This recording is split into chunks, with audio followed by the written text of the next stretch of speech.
বরিশালের মেহেন্দিগঞ্জে রেজিস্ট্রার কাজের সহযোগিতায় স্ত্রীকে ধর্ষণের অভিযোগ উঠেছে স্বামীর বিরুদ্ধে। বিস্তারিত থাকছে ইউসুফ আলী সৈকতের প্রতিবেদনে। এ ঘটনায় ভুক্তভোগী নারী আফসানা আক্তার তন্নি স্বামী সিয়াম হোসেন শামীমকে অভিযুক্ত করে বরিশাল জুডিশিয়াল ম্যাজিস্ট্রেট আদালতে ধর্ষণ মামলা দায়ের করেছেন।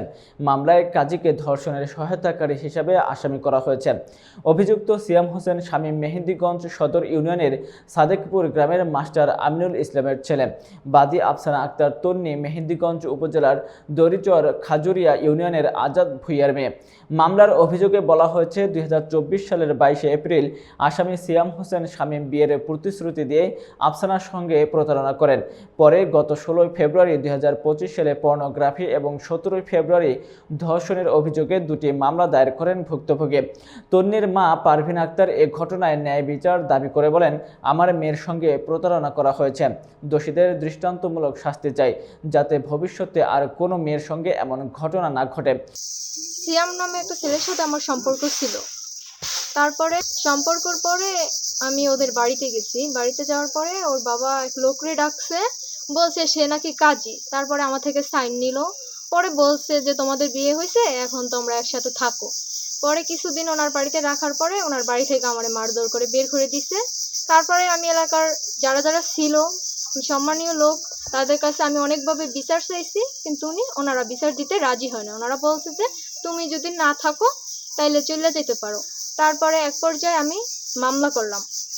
মামলা করার পরে থানা থেকে ওনারা টাকা টুকা দিয়ে এখন আসামি ঘোরাফেরা করতেছে, কিন্তু আসামিরা তারা ধরতেছে না।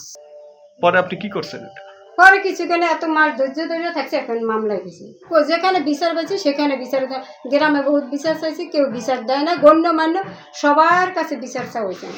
অন্যদিকে সিয়ামের মামা সাইদুল ইসলাম দাবি করেন, তন্নি নিজেই সিয়ামের বাড়িতে গিয়ে অনশন করলে দুই পক্ষের অভিভাবকের উপস্থিতিতে সামাজিকভাবে বিয়ে সম্পন্ন হয়। তারা 4 মাস সংসারও করেছে, অথচ হঠাৎ করে তন্নি বাড়ি থেকে চলে গিয়ে ধর্ষণ মামলা করেছে। তাদের কাবিননামা রয়েছে। আমরা ঘটনার সুষ্ঠু তদন্ত চাই। সিয়াম আমার বাগিনা মেয়ে যখন বিয়ের অনুষ্ঠানে স্থানীয় সাংবাদিক এবং স্থানীয় আওয়ামী লীগের দোসরদেরকে নিয়ে আসে বাড়িতে, তখন আমি এই বাড়িতে ছিলাম। মেয়ে বিয়ের দাবিতে আসছে, সে বিয়ে না করলে সে মারা যাবে। সিএমের সাথে তার সম্পর্ক ছিল, কিন্তু সিএম বলছে যে আমি পরিস্থিতির শিকার, আমাকে ফাঁসানো হয়েছে। এক পর্যায়ে স্থানীয় গণ্যমান্য ব্যক্তিগণ এবং দলীয় প্রভার আওয়ামী লীগের তৎকালীন আওয়ামী লীগ সরকারের প্রভাব বিস্তার করে মেয়ের নানা আওয়ামী লীগের ওয়ার্ডের সভাপতি আওয়ামী লীগের ক্ষমতার বিস্তার করে জোরপূর্বক মেয়ের বয়স কম থাকা সত্ত্বেও তারা জোরপূর্বক বিবাহ রেজিস্টার করছে এবং 3 মাস মেয়ে এই বাড়িতে ছিল, স্বামীর সাথে সংসারে আবদ্ধ ছিল। 3 মাস পরে এখন 2টা মিথ্যা মামলা দিছে, একটা পর্নোগ্রাফি এবং একটা ধর্ষণ মামলা দিছে। সঠিক বিচার চাই এবং বিচারের জন্য আমরা আইনি প্রক্রিয়াধীন অবস্থায় আছি। বিবাদিতা রেজিস্ট্রার কাজের অনুপস্থিতিতে দায়িত্ব পালন করা খায়রুল বাশার বলেন, তাদের বিয়ে হয়েছে এবং সংসার করেছেন, তবে মেয়ের বয়স কম থাকায় রেজিস্ট্রি করা হয়নি। মামলা দায়েরের পর থেকে অভিযুক্ত সিয়াম হোসেন শামীম ও সংশ্লিষ্ট রেজিস্ট্রার কাজী পলাতক রয়েছেন। এ ঘটনায় পুলিশের ভূমিকা নিয়ে অসন্তোষ প্রকাশ করেছেন ভুক্তভোগীর পরিবার।